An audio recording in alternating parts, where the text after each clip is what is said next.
Hello à tous, ici Claire Virose et bienvenue dans un nouvel épisode d'Oser la reconversion, le podcast dédié à la reconversion professionnelle à quelques stades qu'elle en soit.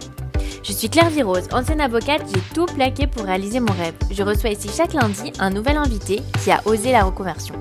Oser la reconversion est aussi disponible en version filmée sur YouTube si vous êtes curieux de découvrir encore plus les invités.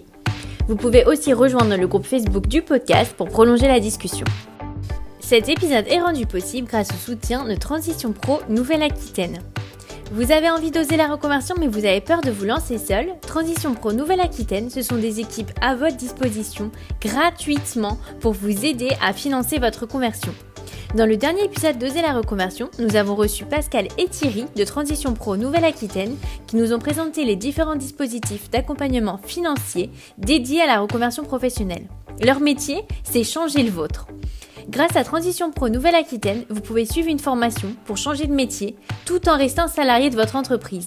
Démissionner de votre job pour créer votre entreprise tout en percevant les allocations chômage ou faire reconnaître votre expérience professionnelle pour faire évoluer votre carrière. En plus des accompagnements financiers, Transition Pro Nouvelle-Aquitaine propose également une offre de services complète, entièrement gratuite, avec des rendez-vous individuels, des ateliers et des webinaires adaptés à chaque étape de votre projet professionnel. Vous travaillez ou vous habitez en Nouvelle-Aquitaine et vous souhaitez changer de métier ou faire évoluer votre carrière? Prenez dès maintenant un rendez-vous gratuit pour échanger sur votre projet professionnel et les possibilités de financement sur www.transition-pro-na.fr, rubrique Prenons contact, je vous mets le lien dans la description de l'épisode. Aujourd'hui, j'accueille dans Oser la reconversion Amy. Après avoir travaillé en tant que chargée de développement culturel dans un château de la Loire, Amy est devenue influenceuse sous le pseudo Amy Zaparsa. Elle partage sur son blog et sur son compte Instagram où elle est suivie par plus de 20 000 abonnés sa passion pour les châteaux de la Loire, les chambres d'hôtes et la gastronomie française. Elle est d'ailleurs en train de travailler avec une maison d'édition pour créer une édition sur la Touraine du fameux guide 111 lieux. Après une licence d'histoire de l'art, Amy souhaite devenir conservateur du patrimoine. Elle part donc 1 an et demi en Italie pour apprendre l'italien, car il faut être trilingue pour passer le concours. À son retour, et après un master en conservation du patrimoine à Paris, elle rate le concours. À la fin de ses études, elle galère à trouver un job dans son domaine et occupe un emploi dans la boutique de souvenirs d'un musée à Paris. C'est la douche froide. Elle trouve finalement via une connaissance un poste de chargée de développement culturel et de communication dans un château de la Loire, au château de Lillette à Azay-le-Rideau. Elle organise des événements au château, forme les équipes, guide touristique, billetterie et fait le lien entre l'équipe, le public et les propriétaires du château qui y habitent toujours une partie de l'année. Un job multicasquette. Parallèlement, elle a créé son compte Instagram Amy Zaparsa, EMMYZAPARTCA, je vous mettrai le lien dans les notes de l'épisode, pendant ses études à Paris où elle partage sa passion pour le patrimoine. Ses derniers voyages découvertes, resto. Lorsqu'elle déménage à Tours, elle décide de reprendre les codes Instagram et d'instagrammer les châteaux de la Loire, les chambres d'hôtes de la Touraine. Elle partage sa passion pour le patrimoine et la culture en y ajoutant une note de lifestyle. Carton plein. C'est la première à faire ça en Touraine. Aujourd'hui, elle vient de quitter son job au château pour devenir influenceuse à temps plein. Alors avec Amy, on a évoqué l'importance du réseau lorsqu'on travaille dans la culture, sa vie au château, les préjugés envers les influenceuses, les réactions de sa famille lorsqu'elle a quitté son CDI pour Instagram, sa passion pour la Touraine et son projet de guide touristique. Et je ne vous en dis pas plus et laisse place à ma conversation avec Amy. Bonjour Amy, bienvenue dans Oser la reconversion. Bonjour Claire-Vie, merci de m'accueillir. Je suis trop contente de t'accueillir au micro d'Oser la reconversion parce que je sais que tu suis depuis un moment. Alors, est-ce que tu peux nous dire quel est ton métier actuel? Actuellement, je suis créatrice de contenu sur les réseaux sociaux à temps plein. Et alors, est-ce que tu peux nous raconter peut-être un petit peu ce que tu fais sur les réseaux sociaux, ta particularité? Oui, bien sûr. Du coup, moi, je suis plutôt dans les thèmes du patrimoine, du tourisme, de la gastronomie, mais j'ajoute aussi ma petite touche de lifestyle à tout ça. Franchement, ça n'a rien à voir avec les influenceuses un peu qu'on imagine, enfin le cliché de l'influenceuse, donc j'ai vraiment hâte que tu nous racontes. Et alors, est-ce que tu peux nous raconter un peu quelles études tu as fait et ton premier métier? Alors, j'étais passionnée depuis très très très longtemps par les musées et les monuments historiques. Donc après le lycée, je suis partie en licence d'histoire de l'art. J'ai commencé par 2 ans à l'université de Tours, full histoire de l'art. Et après, en 3e année, j'ai eu envie de partir à l'étranger. Je voulais partir en Italie et je suis partie 1 an en Erasmus à Venise. C'était une superbe expérience et le but de tout ça à l'origine, c'était que je visais les concours de conservateur du patrimoine. Donc, c'est des concours de la fonction publique. Et pour les passer, il fallait maîtriser 3 langues. Donc, je m'étais dit, l'anglais, ça va se faire petit à petit, français, c'est bon, une troisième, ce sera l'italien. Et quand je suis partie à Venise, tous les cours étaient en italien, mes colocs étaient italiens, je ne parlais pas un mot à l'époque, donc les débuts, c'était un peu compliqué. C'était d'apprendre la langue, donc pour ça, c'était bon. Donc ensuite, j'ai postulé un master à Paris. J'ai pas été prise, mais c'était toujours dans ce but de conservateur du patrimoine. J'ai postulé au Louvre, j'ai jamais été prise. Donc j'ai fait un stage à Lille. J'ai fait un master, à Lille, avec des stages. Ça, c'était vraiment très important. Je voulais commencer à travailler. Je voulais voir ce que c'était le monde de la culture. Finalement, j'ai fait qu'une année de Master 1, parce qu'en Master 2, j'ai retrouvé un stage en Italie qui était pile pendant la période des cours. Donc de septembre à mars, j'étais en stage à Rome et j'ai fait mon stage à la Villa Médicis, qui est l'Académie de France. Et il fallait maîtriser l'italien et tout. Voilà, donc j'ai pu avoir cette opportunité, c'était juste génial.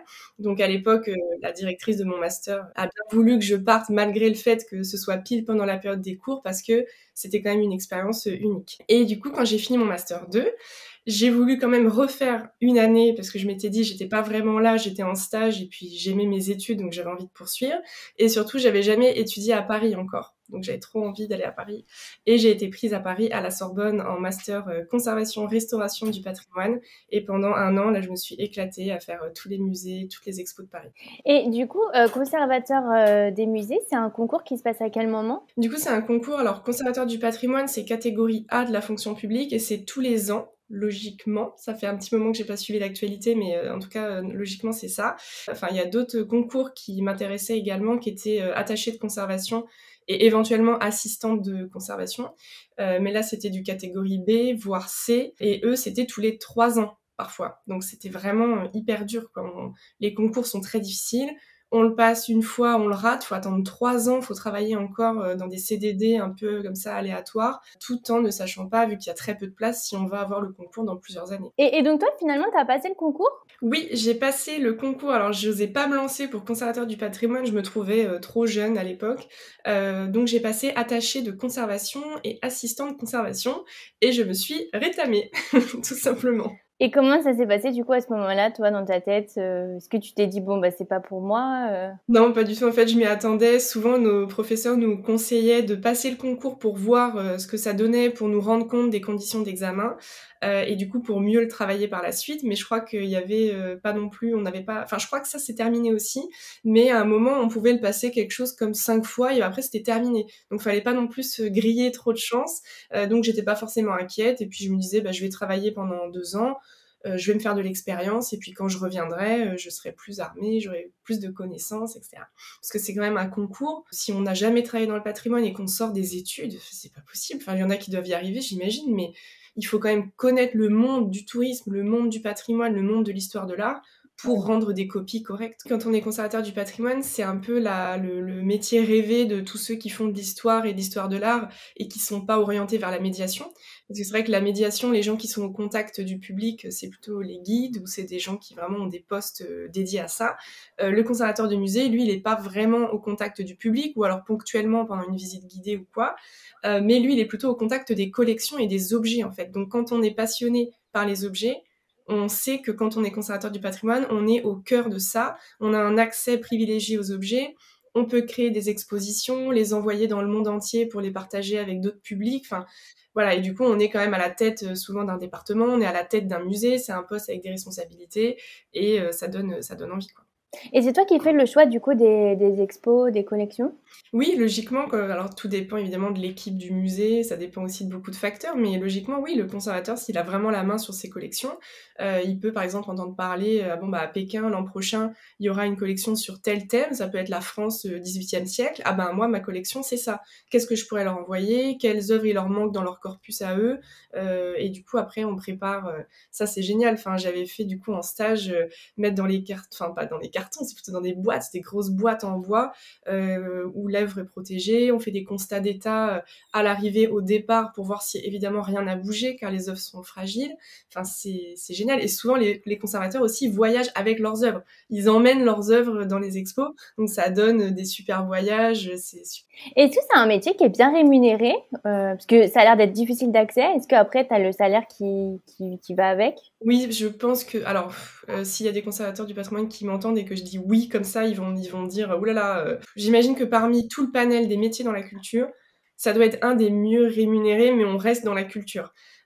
Toutefois, je pense que quand on a une bonne place dans un bon musée, ou même peut-être dans une collection privée où on peut être payé un petit peu plus, c'est intéressant. Avec les années d'expérience, du coup, on gagne en salaire, etc. Ça, c'est chouette. Donc, je pense que quand on est conservateur depuis 20 ans, ça doit quand même être un bon salaire.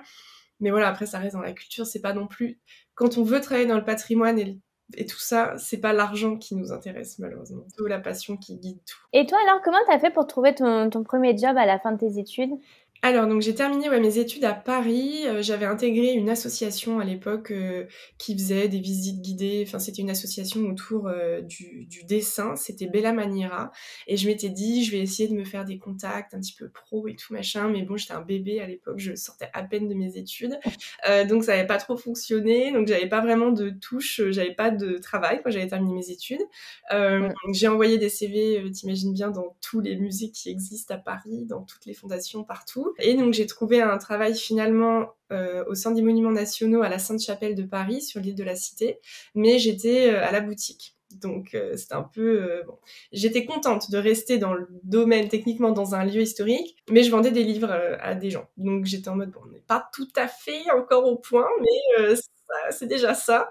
J'avais peur en fait de trouver un truc totalement décalé par rapport à mes études et de finalement perdre après le fil ou que je sois plus prise au sérieux. Donc bon, c'était une solution de repli un peu. Je continuais à postuler un petit peu partout. Et un jour, une amie m'écrit du master où j'étais à Lille. C'est un master qu'au début je voulais pas forcément faire et qui finalement m'a apporté énormément au niveau des contacts, etc. Et une amie me dit, voilà, je quitte mon travail, je travaille dans la région des Châteaux de la Loire, je sais que le propriétaire va chercher quelqu'un, vous pouvez postuler. Donc elle s'adressait à la classe de master, à tous les étudiants. Et je me décide, j'envoie un CV. J'avais déjà étudié à Tours, comme je disais tout à l'heure, 2 ans. Je connaissais la région. Moi, je suis originaire de Bourges, donc c'était pas non plus... je connaissais tout ça. Bon. Et je postule et ça fonctionne. Et je fais un entretien avec du coup le monsieur qui allait être mon chef après. Et on s'accorde sur le poste. Et du coup, je commence en CDD et puis on verra après. Et en février 2020, je deviens donc chargée de développement culturel et de communication au château de Lillette à Azel-Rideau en Touraine. Alors, c'est quoi ton quotidien justement de chargé de communication dans un château? Parce que ça paraît super obscur en fait. On a du mal à imaginer ce qu'on peut faire tellement, à mon avis, il y a de choses à faire. Alors oui, voilà, c'est ça, il y a beaucoup de choses à faire. En fait, en hiver, le château est fermé. Le château est ouvert que du 1er mai au 30 septembre. Donc en hiver, on va préparer la saison. Je vais faire du recrutement aussi pour les guides stagiaires qui seront là pendant la saison. Ensuite, le château ouvre et là, c'est la folie pendant 5 mois. On fait des événements, on ouvre tous les jours au public de 10h à 19h. On propose des paniers pique-niques, des tours en barque. Enfin voilà, là, on est au service des gens pendant 5 mois. Et du coup, mon travail, c'est de former l'équipe, de former les stagiaires à la visite guidée, à la tenue de la billetterie, la tenue de la boutique. C'est un château privé, donc il a vraiment une âme. La famille habite toujours dedans, donc elle a vraiment sa touche et il faut respecter tout ça. Il faut réussir à passer le message aux gens qui parfois s'attendent à tomber dans un château. Enfin, quand on pense château de la Loire, les gens ont une image très précise.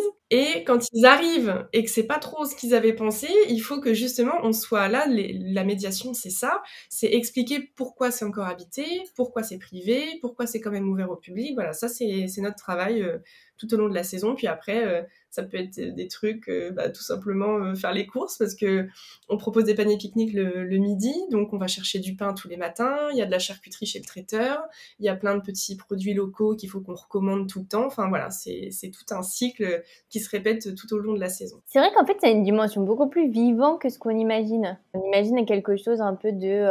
on est dans un château où tout est inhabité, voilà, des meubles qu'on ne peut pas toucher, alors qu'en fait, toi, ce que tu décris, c'est vraiment quelque chose où tu es très en contact avec le public. C'est ça. En fait, on est au contact du public pendant toute la saison. On est aussi, bien sûr, avec les propriétaires qui sont là, qui travaillent aussi pour leurs monuments tous les jours, qui sont présents pour tout, au contact des visiteurs eux aussi, qui même sont dans les jardins s'il faut. Enfin voilà, c'est vraiment... En fait, c'est très dynamique. Et les gens, quand ils arrivent, souvent, ils nous disent, et les gens qui n'ont pas suivi la visite guidée, ils nous disent, mais c'est habité. Et on leur dit, oui, oui, oui. Ils nous disaient, mais oui, mais on voyait des photos, des meubles personnalisés, une cuisine assez moderne, on comprenait pas. Et en fait, oui, on dit aux gens, c'est bien habité pendant que quelques mois de l'année. Les propriétaires, en fait, habitent ce château. On visite le rez-de-chaussée et le premier étage, ils habitent dedans. Mais forcément, quand il y a les visiteurs, c'est pas compatible. Donc, ils déménagent dans une ferme qui est au fond du parc. Et ils déménagent pour laisser la place aux visiteurs pendant 5 mois. Et toi, donc, tu travaillais, t'étais toute seule avec ton boss plus les guides. C'est plus pour savoir les perspectives d'évolution. Par exemple, si on se lance comme toi, comme chargé de développement du château, après, en gros, l'évolution, ça serait d'être le responsable du château. Dans le cadre du château où moi j'ai travaillé, pas vraiment, parce que comme je disais, comme la famille est très impliquée, que c'est leur maison, leur lieu de vie, il n'y a pas vraiment de perspective d'évolution. Moi, le travail que je faisais, à l'origine avec mon chef, on s'était dit qu'on partait sur 1 an. Finalement, je suis arrivée en février 2020, donc 1 mois après, on était tous confinés, c'était le début du Covid et tout ça.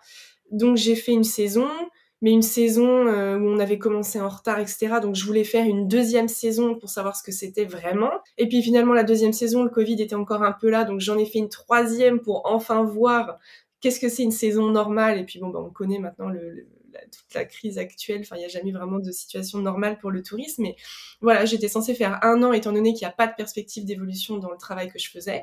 Mais je suis restée un peu plus longtemps à cause du contexte actuel. Et ton responsable, il était de la famille du château? Tout à fait, c'était le propriétaire du château. Ah oui, d'accord. Et comment ça se passe justement, ce côté un peu vie pro, vie privée? Mais on s'entendait très bien, donc ça se passait bien, mais c'est sûr que il faut savoir lier tout ça, lier le fait que ce château, c'est un monument historique, c'est la maison de mon chef, c'est un lieu que les visiteurs visitent, enfin, tout est un peu mélangé, mais il y avait quand même une bonne dynamique et surtout, enfin, mes stagiaires, toute mon équipe étaient vraiment eux aussi passionnés de patrimoine, avaient cette envie de partager le lieu, même si c'était pas le leur, enfin, eux, ils sont logés sur place, donc on va dire que c'était entre guillemets leur chez eux, mais quelques mois dans leur vie, enfin, donc ils vivaient aussi une expérience exceptionnelle, enfin voilà, tout ça fonctionnait bien. Et quel conseil tu donnerais aux auditeurs, par exemple, qui rêveraient de travailler dans le patrimoine? Alors mon conseil numéro 1, c'est vraiment travailler votre réseau et travaillez-le très tôt. Parce que on se dit toujours que le réseau, on va se le faire quand on est dans la vie pro, mais dans la culture, dans le patrimoine, on ne trouve pas de travail, malheureusement, ou alors c'est très rare, sans vraiment connaître un petit peu. Enfin voilà, moi j'ai eu un contact avec une amie de master. Les gens autour de moi, il y en a très peu qui ont postulé à des offres comme ça en sortie de nulle part, connaissant personne et qui ont eu le poste. Donc ce serait mon conseil pour les étudiants. Faut créer un compte LinkedIn, faut ajouter du monde, faut intégrer des associations dans le patrimoine, faut visiter les musées, essayer de rencontrer les personnes qui y travaillent, faire des choses pour essayer de se faire un réseau et qu'au moment où les études sont terminées, on se retrouve pas sans rien. Parce que c'est vrai qu'on se dit souvent se faire un réseau, c'est pas évident, hein. Ce serait quoi ton conseil numéro 1 pour se faire un réseau? J'ai essayé plusieurs solutions. J'ai essayé donc cette association là, je m'étais dit que c'était une bonne idée parce que forcément il y aurait que des historiens de l'art dedans, j'allais me faire des contacts, etc. Mais il y avait trop de décalage d'âge avec le reste des gens qui se connaissaient déjà et tout. Bon, donc ça n'a pas fonctionné, mais peut-être que ça peut fonctionner pour quelqu'un d'autre. Donc les associations des amis des musées par exemple, les amis des musées du Louvre, les amis des musées des Beaux-Arts de Lyon, il y en a toujours. Et ça vraiment c'est que des passionnés entre eux, donc ça peut être très bien. Et en fait moi, c'est pas évident comme conseil, mais du coup moi ce qui m'a créé mon réseau pro finalement, c'est mon compte Instagram, c'est le fait que je sois influenceuse en Touraine dans le domaine du patrimoine, qu'en plus je travaille dans un château, donc ça me faisait vraiment quelque chose de vraiment concret, les gens avaient confiance et du coup je me suis fait ce réseau comme ça. Mais c'est quand même très original de méthode. Mais après, un compte Instagram avec des partages d'expos, des partages de visites, ça peut plaire et ça peut fonctionner et ça peut être un bon moyen de se faire du réseau. Ouais, puis c'est vrai que ça montre aussi que, parce que c'est facile de dire oui, je suis passionnée par ça, mais quand on n'a pas d'exemple concret, c'est compliqué. Alors que c'est vrai que quand on a une page Instagram, ça permet de montrer concrètement que oui, on fait régulièrement des expos, qu'on s'y connaît. Donc ça fait un peu comme un portfolio finalement. Exactement, ça fait un support un peu pour le CV, quoi. Bon, alors c'était la question justement que j'allais te poser. Donc, comment tu t'es lancée, toi, sur les réseaux sociaux, donc sous le pseudo et mis à part ça? Quel a été le déclic? Comment tu t'es lancée? Alors c'était il y a plusieurs années, ça doit faire 5 ans, même un peu plus. À l'époque, je suivais un petit peu, c'était YouTube et tout, donc j'aimais bien ce que les filles faisaient et c'était quand même très girly à l'époque et j'avais surtout, tout ce qui était lycée, études, enfin des amis qui étaient pas du tout dans le délire et du coup, je m'étais dit: «J'ai envie de me faire un compte un peu comme ça, par plaisir, mais si je le fais sur mon compte perso, tout le monde va me tomber dessus, qu'est-ce qui se passe à poster des photos comme ça, nanana». Bon, j'avais pas du tout envie d'en parler et je me suis dit: «Beh, je vais faire un autre compte Instagram que personne de mon entourage suivra et je vais, ajouter des filles que j'aime suivre» et c'est comme ça que ça a commencé. J'ai commencé à suivre des blogueuses connues et ensuite, bah, forcément les petites blogueuses ou les filles qui se lançaient ont commencé à me suivre et moi aussi et c'est comme ça qu'au début, j'ai formé ma première, communauté et puis, quand je suis arrivée à Paris, là, ça a vraiment changé la donne, parce que je commençais à faire des événements, je publiais beaucoup, je commençais à faire des stories où on voyait mon visage, où je parlais à la caméra, donc ça a donné une toute autre dimension à mon compte et là, ça a commencé à prendre et j'ai passé les 10 000 abonnés en décembre, je crois, quand j'étais à Paris, décembre 2019. Donc là, il y avait encore pas le Covid, il y avait des événements quasiment tous les jours, c'était incroyable. Et en janvier 2020, j'apprends que j'ai ce travail en Touraine. Et là, je me dis, ben, c'est fini. Enfin, il y a que à Paris qu'il se passe autant de choses pour l'influence. Donc, bon, bah, c'est bien. J'aurais eu 10 000 abonnés. C'était un beau défi. Mais maintenant, c'est fini. J'étais persuadée que retourner à Tours et quitter Paris, c'était pour moi la fin d'Instagram. Et j'ai découvert qu'en fait, c'était vraiment pas le cas. Comment t'as fait justement pour changer peut-être un peu ton contenu quand t'as déménagé? Et ben sans trop y croire, j'ai commencé à faire un petit peu ce que je faisais à Paris, à Tours. Donc je suis arrivée, j'ai repéré des beaux monuments de la ville, j'ai fait des photos devant, j'ai annoncé que j'avais trouvé un travail ici et puis j'ai commencé à partager mon quotidien. Le confinement est arrivé, donc là, tout le monde publiait à fond, j'ai gagné beaucoup d'abonnés pendant cette période, parce que les gens étaient beaucoup sur leur téléphone et puis finalement, quand tout a réouvert, j'ai commencé à arpenter la région, à montrer les châteaux. J'ai découvert qu'en fait, si j'avais un souvenir, la ville de Tours en elle-même, quand j'étais étudiante, ça n'a pas été un coup de cœur. Mais la ville de Tours, en ayant la voiture et du coup en ayant accès à la Touraine, ça c'est totalement autre chose. Et surtout, j'étais un petit peu plus adulte, donc j'ai découvert une région vraiment très riche et j'ai commencé à partager vraiment autour de ça. Et finalement, j'étais un peu la première à le faire. Enfin, même j'étais la première à faire ça à Tours. Il y avait des blogueuses, mais qui étaient vraiment ou spécialisées très mode, et il y avait des blogueuses aussi qui ont des très beaux comptes sur les châteaux de la Loire, très précis, mais où il n'y a pas cette touche de lifestyle, où il n'y a pas, on suit quelqu'un, enfin là on suit Amy, on suit Amy qui va au château, etc. Alors que c'est vrai que les autres comptes, c'était, bon bah ça c'est le château, il a été construit à tel siècle et tout, donc ça touchait un public très intéressé par l'histoire. Mais je pense que j'ai réussi à me faire une vraie communauté en ajoutant le lifestyle à tout ça. C'est vrai que t'as vraiment ta spécialité en fait. Ce que tu fais, c'est vraiment hyper original parce que justement, c'est transposer tout ce qui est l'influence un peu, par exemple les voyages à l'étranger, aux Maldives. Mais toi, tu fais ça version la Touraine en fait. Enfin, je C'est sais pas ça. si c'est bien décrit mais t'as la même façon de le faire, ouais. Et ton public, toi, il est assez jeune du coup? Oui, oui, oui, quoique, il a un peu vieilli enfin, on va pas parler de vieillir pour des gens qui ont 30 ans, évidemment, mais c'est vrai qu'à Paris, c'était plus du 18-25 qui me suivaient, donc c'était vraiment calé sur mes âges à moi. Et après, bah forcément, quand je parle de restaurants, de chambres d'hôtes, d'hôtels assez luxueux, de prendre la voiture, d'aller à tel endroit, bah, il faut un budget. Et forcément, les gens qui me suivent ont effectivement vieilli un petit peu. Et là, je vais du 25 à du 45, voire plus.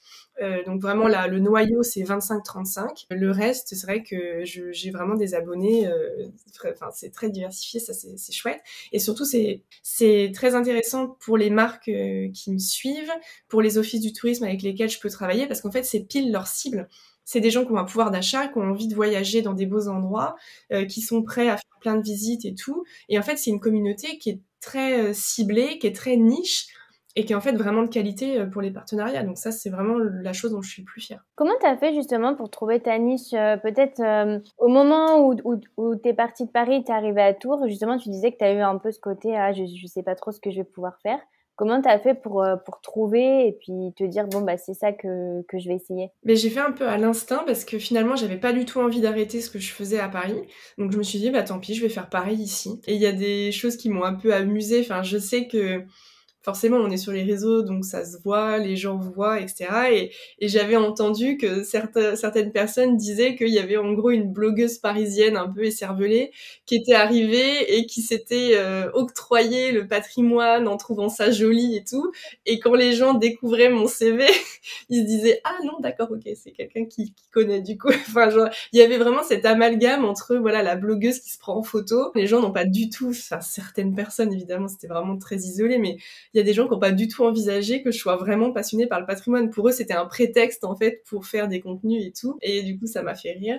Et donc, je me suis dit, bah, en fait, je vais jouer là-dessus. Je vais jouer sur le fait que le patrimoine, le tourisme, tout ça, ça peut être sérieux, tout en, bah oui, me montrant, ayant des petites robes sympas l'été. Enfin, tout le monde fait ça, les filles aussi, les autres filles, quand on se balade en vacances, on aime bien sortir nos petites robes pour aller se promener. Enfin, pour moi, je voyais pas le Ouais. problème et du coup, j'ai continué à faire ça et justement, le fait que je sois la seule à le faire, bah, c'est ça qui a tout changé, en fait. Et comment tu as fait face justement au jugement? Parce que c'est vrai qu'à Paris, on est habitué au bon, même s'il y a quand même pas mal de jugement des influenceurs, on est quand même habitué. J'imagine que se faire prendre en photo à Tours ou même dans un resto, les gens, ils devaient te regarder un petit peu bizarrement. Comment tu as fait face à ça? Oui, c'était effectivement, il y avait des moments où je me rappelle un jour, j'avais eu un article dans la presse, du coin et j'étais hyper contente et du coup, ce jour-là, j'étais toute seule chez moi et je voulais absolument faire une photo où je tenais le journal dans les mains et où j'étais derrière, grand sourire et tout machin. Mais forcément, il y avait personne, donc j'ai pris mon trépied, je suis allée dans un endroit, très connu de la ville,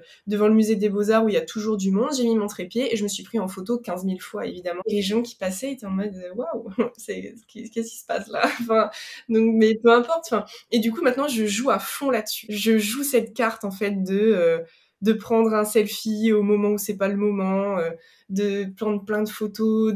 Je joue de ça. Et en fait, ça désamorce un peu la situation. Et je le dis des fois aux partenaires avec qui je suis ou quoi. Et par exemple, si je vais dans une chambre d'hôte et que je vois que la personne, elle est un peu timide ou voilà, elle a jamais vraiment invité d'influenceurs et tout, ben je joue la carte à fond. Je dis, ben écoutez, voilà, vous étonnez pas, vous allez me voir dans le jardin, je vais faire plein de photos dans tous les, enfin, vous allez vous dire, mais ça va pas bien celle-là, c'est normal, vous inquiétez pas, c'est pour, enfin, voilà, du coup, je désamorce ça. Et même avec les restaurateurs qui aussi sont pas très à l'aise, je fais bon, je vous préviens, votre plat, je vais le prendre 10 000 fois en photo, mais je vais essayer de manger chaud aussi. Je suis une professionnelle, comptez sur moi. Enfin voilà, vraiment pour mettre les gens à l'aise, je parle de tout ça très simplement et ça fonctionne. Ouais, alors justement, c'était la question que je voulais te poser. Ça doit pas être évident parfois de convaincre les chambres d'hôtes, les restaurants de ta région de l'importance de l'impact que va avoir les réseaux sociaux. Ils connaissent pas forcément ou peut-être ils se disent bon bah moi j'ai pas besoin de ça. Comment tu fais toi justement pour en discuter avec eux? Alors ça arrive assez peu parce qu'en fait je ne démarche pas. Tout le monde me contacte et vu le travail que j'ai à faire déjà, il y a pas de démarchage. Je n'ai pas envie d'essayer de convaincre. En fait, j'ai pas la force parce que c'est vrai qu'en ayant été à Paris et que tout soit évident avec l'influence et même ici en trouvant aussi des contrats etc avec des gens qui sont persuadés que c'est le cas, j'ai pas la force. Je laisse le travail à quelqu'un d'autre d'aller démarcher, expliquer, convaincre pour qu'au final ça soit pas compris, ça soit pas apprécié à sa juste valeur. J'ai déjà trop de travail, j'ai pas la force de faire ces démarches. Et alors aujourd'hui tu fais toujours les deux en même temps, donc tu es toujours au château et créatrice de contenu? Et oui, mais ça va être fini dans peu de temps. J'ai posé ma démission au château et du coup, je pars le 1er octobre. Donc là, on est le 8 septembre. On termine la saison le 30 septembre et le lendemain, mon contrat est terminé parce que j'y ai mis fin pour pouvoir donc me dédier à mon compte Instagram et à un nouveau projet très chouette. Alors c'est marrant parce que c'était la première invitée que je reçois justement qui est en pleine, t'es en pleine phase de préavis en fait. Alors justement c'est cool parce que c'est plus frais dans ta mémoire et t'es encore, je t'imagine, dans l'excitation un peu de ce qui va se passer. Toi, quel a été le déclic pour démissionner? Est-ce que tu as eu un événement particulier? Alors ça s'est fait un peu sur le long terme. En fait, alors déjà l'an dernier, j'étais dans un rythme de vie en pleine saison. Forcément de mai à septembre, moi je montre le tourisme et le patrimoine sur mon compte Insta. Donc toutes les offices du tourisme, les agences, ils veulent faire des voyages presse, des journées, des photos à ce moment-là parce qu'il fait beau et on est sûr que les photos vont être sympas. Et à côté de ça, je suis en pleine saison au château. Je travaille 45 heures par semaine, je dors au château le mercredi soir parce qu'on fait des événements, parfois aussi le vendredi soir parce qu'on fait aussi des événements. J'en venais à avoir des emplois du temps, c'était la folie. 2021, j'avais résisté, c'était bon, j'étais très fatiguée en fin de saison, mais j'avais réussi. 2022, je me disais, mais c'est pas possible, je sentais que je commençais à fatiguer. C'était trop, j'avais des journées où le matin, je travaillais sur mon compte Insta, les mails, etc. Ensuite, je partais au boulot. Pause midi, pareil, je passais des coups de fil, des trucs comme ça. Je reprenais le boulot l'après-midi. Une fois que j'avais terminé le boulot le soir, dans la voiture, je passais des appels. J'arrivais à 20h à Tours, les supermarchés, tout était fermé parce qu'ici, oui, ça ferme tôt.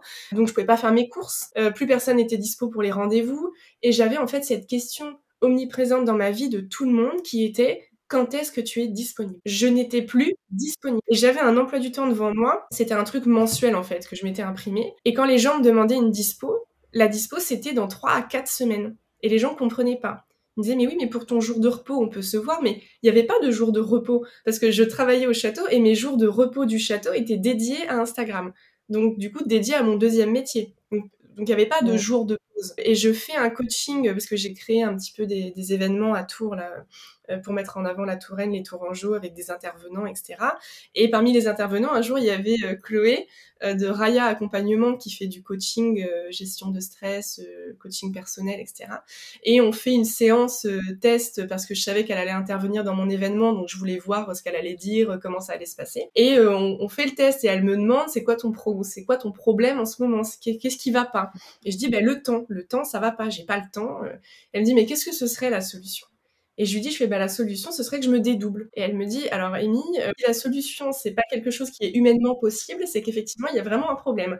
Et là, en fait, et ça m'a marqué, en fait, cette discussion. Sur le coup, je savais que j'étais overbookée et tout, puis en fait, ça m'a un peu travaillé. Et je me suis rendu compte qu'effectivement, 3 à 4 fois par jour, je souhaitais me dédoubler. J'aurais aimé qu'il y ait un mois à Tours en train de faire des rendez-vous, et un mois ici au Château de Lillette en train de travailler, etc. Enfin, et je me suis dit, non, mais ça va pas. Et je me suis dit, je vais devoir prendre la décision. Et ça me trottait dans la tête. Et je me suis dit, je crois que je vais me lancer. Je me dis, après tout, les réseaux sociaux, c'est quand même peut-être quelque chose qui... Je suis persuadée que ça va marcher sur le long terme, mais pas forcément de la façon. Avec Instagram, les réseaux, tout ça, ça va changer. Mais effectivement, l'influence et tout ça, ça changera pas. Mais bon, je me suis dit, c'est un moment où je suis dans ma vie, où peut-être que ça va pas se reproduire. Alors que finalement, un travail dans la culture, je pourrais peut-être en retrouver un. Et j'avais envie de partir. Et j'étais tellement frustrée d'avoir toutes ces demandes de voyage avec Instagram, toutes ces demandes de rendez-vous avec des gens super intéressants que je devais toujours décaler, annuler. J'étais hyper frustrée. Et je me suis dit, peu importe la peur de pas avoir clairement assez d'argent, hein, il n'y a pas d'autres mots. Hein. C'est vrai que comme c'était un complément de salaire pendant un moment, je me suis dit, ça va peut-être pas suffire, mais c'était un complément de salaire parce que j'y étais pas à 100%. Donc à voir maintenant, si j'y suis à 100%, ce que ça va donner. Il y a encore quand même beaucoup d'inconnus, mais j'ai envie d'y aller. Et c'est marrant quand tu dis te dédoubler, est-ce que tu penses qu'il y avait le côté sérieux, bien pour la société, c'était la Amy du château, et le côté ce que toi t'as vraiment envie de faire, un peu plus excitant, c'était la Amy plus Instagram? Oui, il y avait vraiment ça, et pour un exemple un peu rigolo, mais c'est que j'avais ma tenue pour travailler au château. Donc évidemment, il y a, on a un public un peu âgé et tout, donc on essaie toujours de mettre des robes, des trucs un peu machin, bon. Et le soir, je me changeais et je partais, et parce que j'allais faire des photos ou parce que j'allais dans des lieux un peu à Tours où j'avais pas envie de m'habiller en robe longue, enfin, et du coup je me changeais quoi. Donc vraiment il y avait un espèce de dédoublement de personnalité où effectivement il y avait la Amy du château et la Amy du soir quoi. Enfin c'était marrant. Comment ça s'est passé les réactions de ton entourage, de ta famille? Ils l'ont bien pris?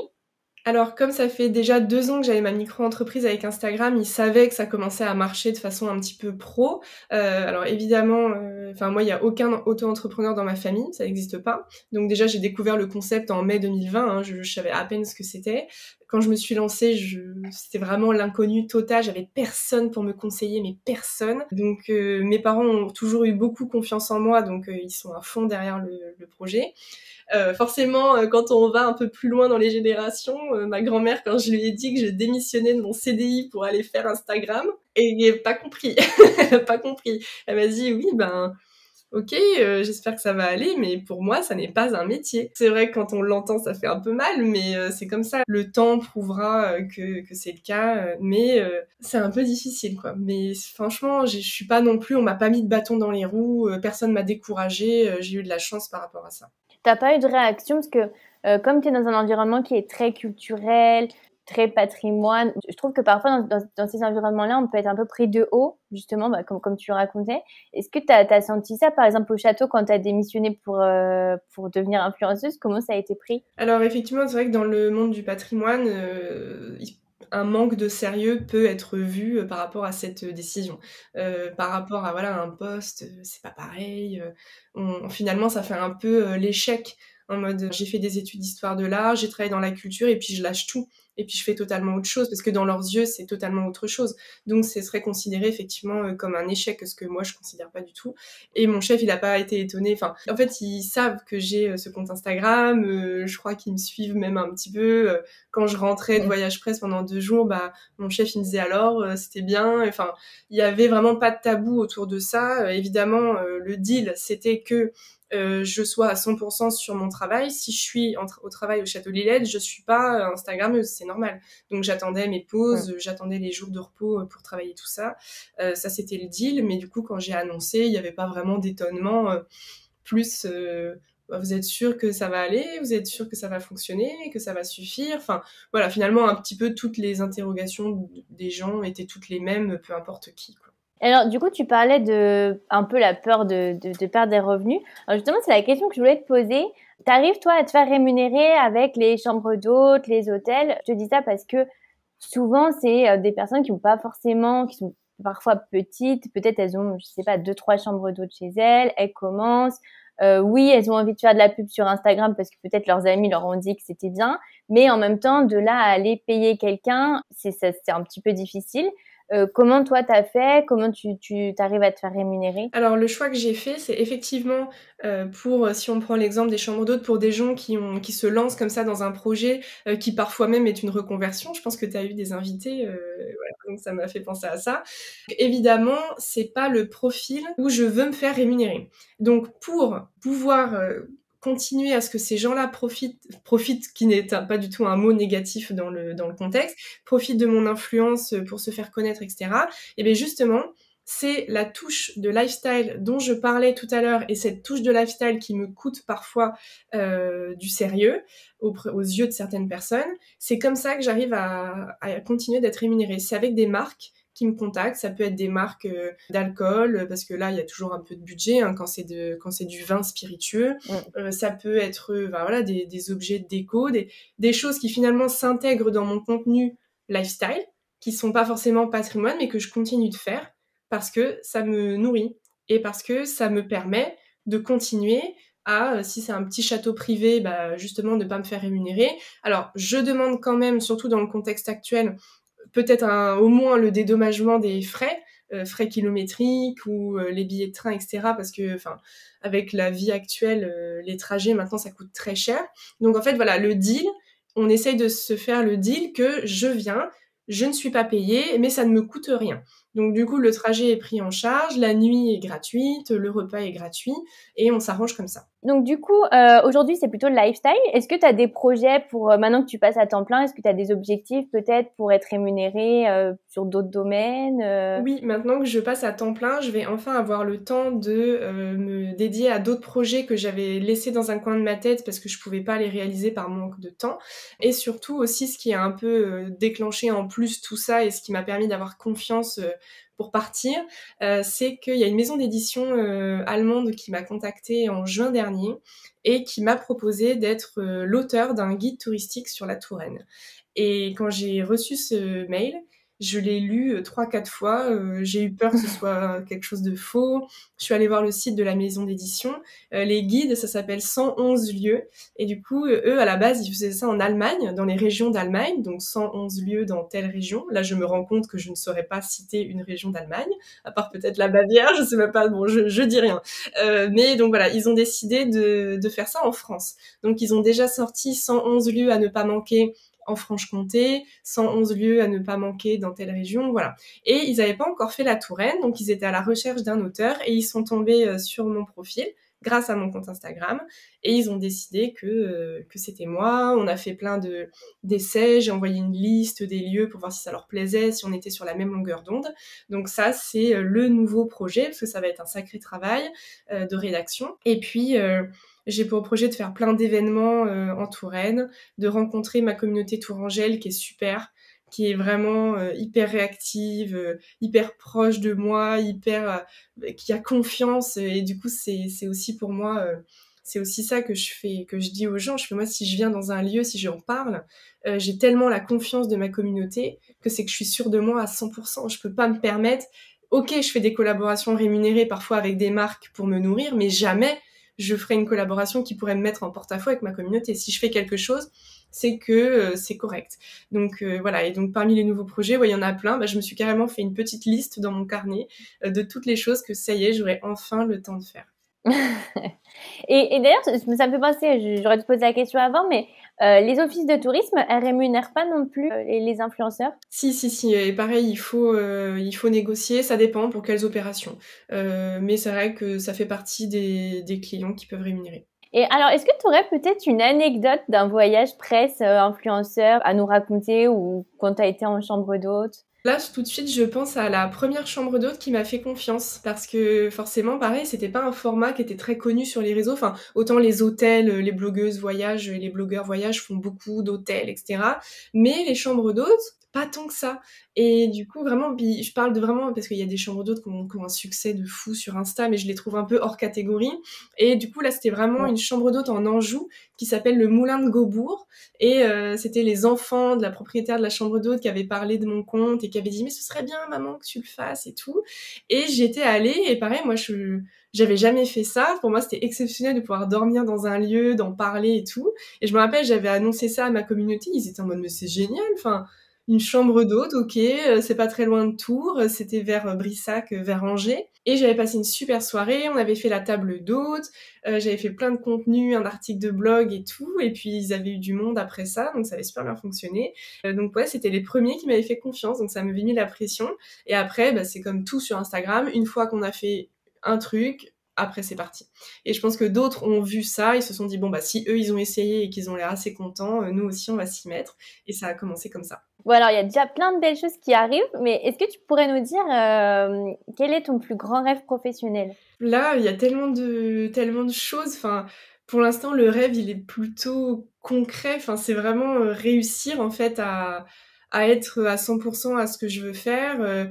Je veux voyager parce que ça fait depuis 2018 que j'ai pas mis un pied à l'étranger. Donc là, j'ai prévu en octobre, le 1er octobre, je finis mon contrat. Le 4 octobre, je suis en Grèce pour quasiment un mois. Donc je suis hyper contente.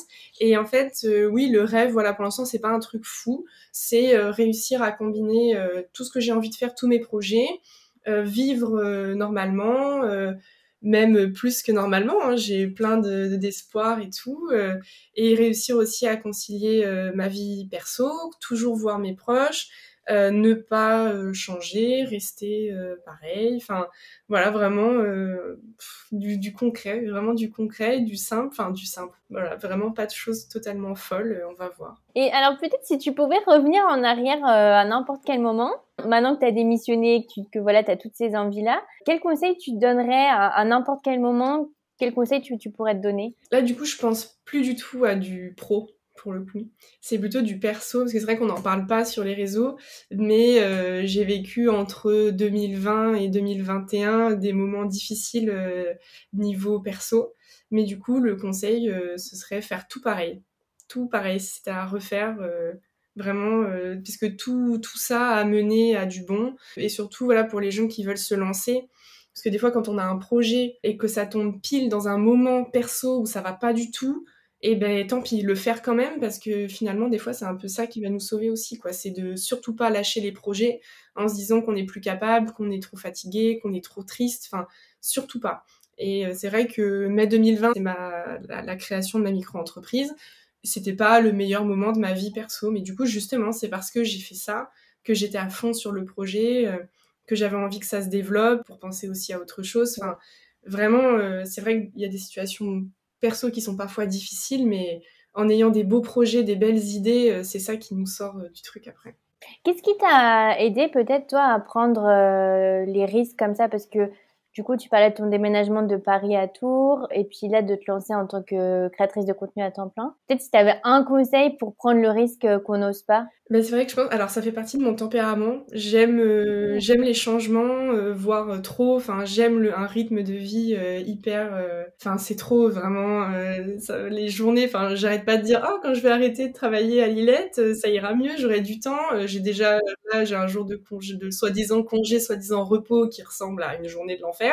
Mais bon, ça fait partie de mon tempérament. Donc moi, j'ai jamais mis vraiment d'effort pour faire tout ça. J'ai pas l'impression d'avoir fourni un effort de fou. Donc j'ai du mal à... Enfin, c'est pas évident du coup d'imaginer quelqu'un qui serait vraiment bloqué par la peur, bloqué par un entourage proche. Enfin, juste se mettre à fond sur ses projets et se faire confiance en fait. C'est vrai que j'ai confiance en moi, j'ai confiance en mes projets.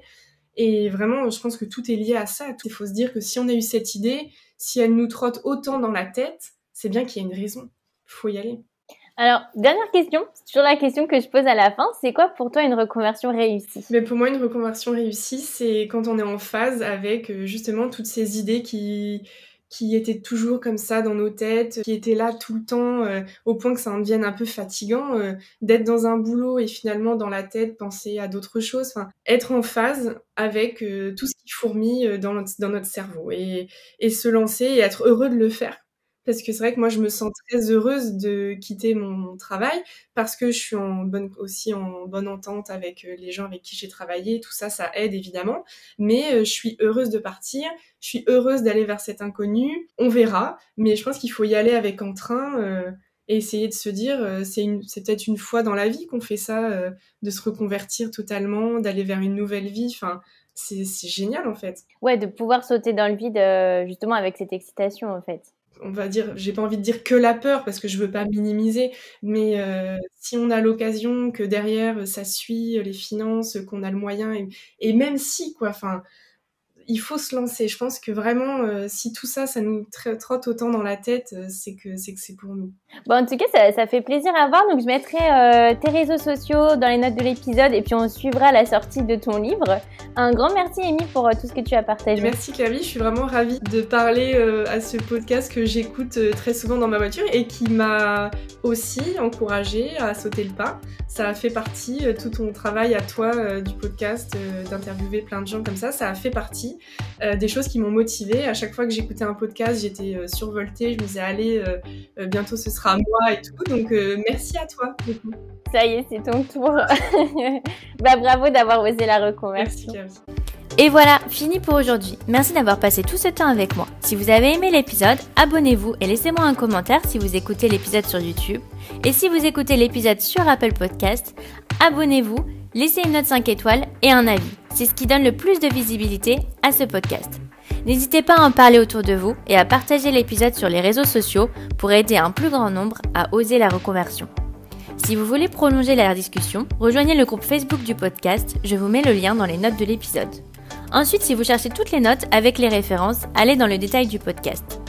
Si vous souhaitez devenir annonceur, me proposer un invité ou me poser vos questions, je serai ravie d'y répondre sur Instagram ou sur YouTube sous le pseudo Claire Virose ou par mail à l'adresse clairevirose@gmail.com.